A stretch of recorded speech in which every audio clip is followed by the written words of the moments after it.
Il est question d'un corps claqué lors d'une chute. Il est question d'un corps incubé lors d'une naissance prématurée, donc en néonatologie. Et il est aussi question d'un corps glacé lors d'une promenade dans un froid sibérien.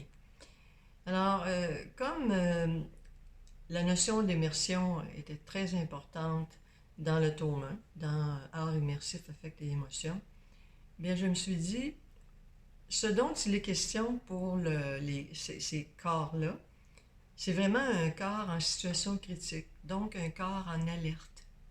Et en même temps, c'est pas nécessairement juste le corps en alerte, c'est qu'est-ce qui se produit à l'intérieur du corps en termes d'immersion, en termes d'hallucination, s'il y en a, en termes de voix qu'on peut entendre, en termes de sensations qui peut nous déstabiliser. Alors, immersivité, c'est tout simplement imposé. L'immersivité étant la capacité ou la fonctionnalité des immersions qui surgissent dans le corps lorsqu'il est en état d'alerte. En fait, les immersions, c'est ce qu'on retient de Anaïs Bernard et Bernard Andrieux quand ils parlent des effets intérieurs ou extérieurs du corps lorsque nous sommes en immersion ou en insertion, l'élément du corps, l'élément en soi, l'élément dans le corps, ou en hybridation, un mixte des deux. Et on a toutes sortes d'immersions. Ça peut être des sueurs, ça peut être des battements de cœur, ça peut être des images à l'improviste qui nous hantent. Ça peut être des réactions de l'ordre de vibration qu'on ressent. C'est très, très varié, mais il n'y a pas de nom pour nommer ces choses-là. Alors, c'est immersion et le nouveau nom qu'ils ont conçu pour nommer ces phénomènes ressentis, perçus, à l'intérieur du corps ou à l'extérieur du corps, lorsqu'on est en immersion. Et dans le cas de immersivité du corps en alerte, ben, ce sont les immersions vécues directement par un prématuré, mais que j'ai observé de façon très très proche, donc avec qui je suis entrée en empathie et avec tout ce qui se passe, avec les alertes qui sonnent à tout bout de champ, on ressent aussi beaucoup d'immersion du phénomène.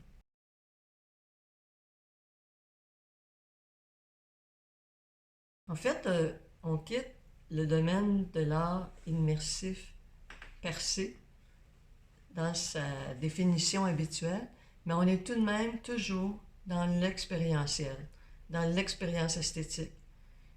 Mais dans le tome 1, c'est plus l'expérience esthétique en art immersif et interactif. Le tome 2, c'est plus l'expérience esthétique dans des situations critiques de la vie. Mais les deux, de toute façon, se posent comme question, comme interrogation. Qu'est-ce qui émerge du processus expérientiel? Et ce qui émerge du processus expérientiel, que ce soit en art immersif ou du corps en état d'alerte, c'est un événement esthétique.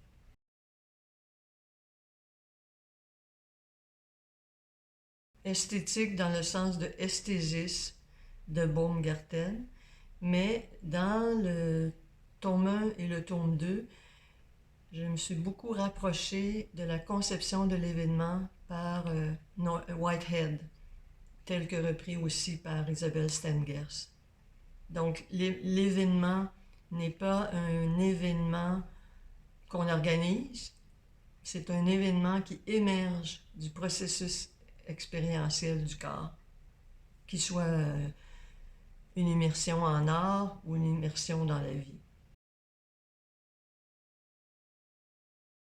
La posture de participant-chercheur, on prend notre propre corps en état d'observation et ce qui est fantastique, c'est que toi, moi, nous, vous, tout le monde peuvent, à partir d'événements critiques de la vie, prendre un certain recul décrire l'événement, en témoigner, donc faire un récit expérientiel et chercher les choses qui interrogent, qui surprennent, qui interpellent.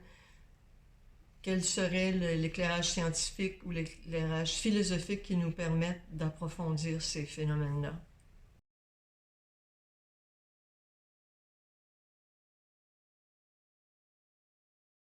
Dans le tome 2, dans l'immersivité du corps en alerte, il est beaucoup question du sens de l'observation, du sens de l'attention en fonction de la conscience, de la prise de conscience, de ce qui se passe dans notre corps lors de ces situations critiques-là.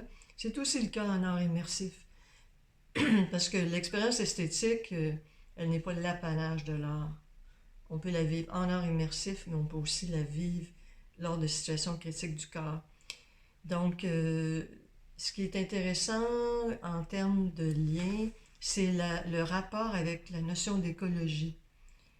Parce que l'écologie, selon Guattari, il y a l'écologie au niveau individuel, il y a l'écologie au niveau social, et il y a l'écologie au niveau planétaire. Mais Bernard Andrieux et de nombreux collègues ont travaillé beaucoup sur l'écologie expérientielle à différents niveaux. Alors, ce que je souhaite par le tome 2, c'est d'inviter les gens à décrire leur expérience, à témoigner des expériences un peu limites qu'ils peuvent vivre soit par un accident, soit par la maladie, etc. Parce que en prendre conscience, c'est une chose, mais la décrire, c'est autre chose. Et quand on la décrit, on est beaucoup plus à même de prendre une distance avec ce qui nous est arrivé, de le partager aux autres. Et ça nous permet d'enrichir la transmission du savoir. Parce qu'en fait, pour moi, que ce soit dans l'installation interactive, dans l'art immersif ou dans le corps en alerte, on part toujours de l'expérimentation. Et cette expérimentation, c'est connaître par le corps en acte. Connaître par le corps en acte, le corps en train de vivre. Pas le corps vécu qui nous permet de réfléchir à ce qu'on a vécu, le corps en train de vivre, le corps en acte. Et ça, c'est vraiment très enrichissant pour pouvoir étoffer l'expérience esthétique entre affect et émotion, mais aussi entre art et vie. Parce que je pense que la vie précède l'art, même si l'art est une capsule, un condensé de la vie.